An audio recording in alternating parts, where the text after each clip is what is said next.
আসসালামু আলাইকুম ওরহমতুল্লাহ।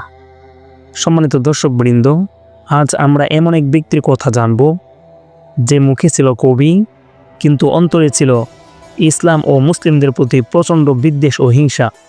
তার নাম কাব ইবনে আশরাফ। এই লোকটি ছিল মদিনার এক প্রভাবশালী ইহুদি নেতা। বদরের যুদ্ধে কুরাইশদের পরাজয়ে সে এতটাই ক্ষিপ্ত হয়ে ওঠে যে মক্কায় গিয়ে কুরাইশদের উস্কে দেয়, তোমরা হাত গুটিয়ে বসে থাকবে, মুহাম্মদ তোমাদের নেতাদের মেরে ফেলেছে। সে মুসলিম নারীদের নিয়ে অশ্লীল কবিতা লিখে মুসলমানদের ঈমান ও সমাজকে আঘাত করতে থাকে। রাসূল সাল্লাল্লাহু আলাইহি ওয়াসাল্লামের সামনে যখন এসব খবর আসলো, তিনি বললেন, কে আছে যে কাব ইবনুল আশরাফকে শেষ করবে? সে আল্লাহ তার রাসূলের বিরুদ্ধে যুদ্ধ ঘোষণা করেছে।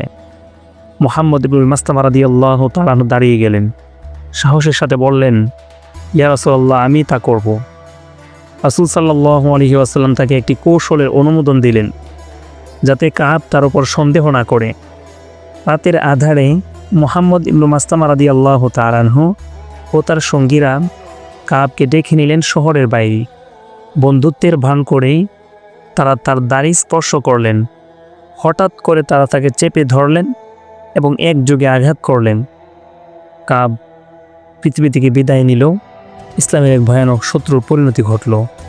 প্রিয় দর্শকবৃন্দ, এই ঘটনা আমাদের শেখায় ইসলাম শুধু নামাজ রোজার ধর্ম নয়, ইসলাম শত্রুর মোকাবেলার সাহস ও শিক্ষা দেয়।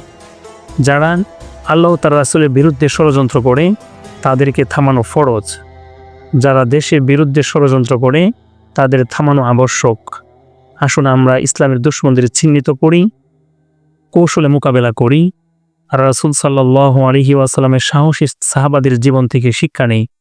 জাযাকুমুল্লাহু খাইরান। লাইক দিন, শেয়ার করুন এবং সাবস্ক্রাইব করতে ভুলবেন না, ইনশাআল্লাহ।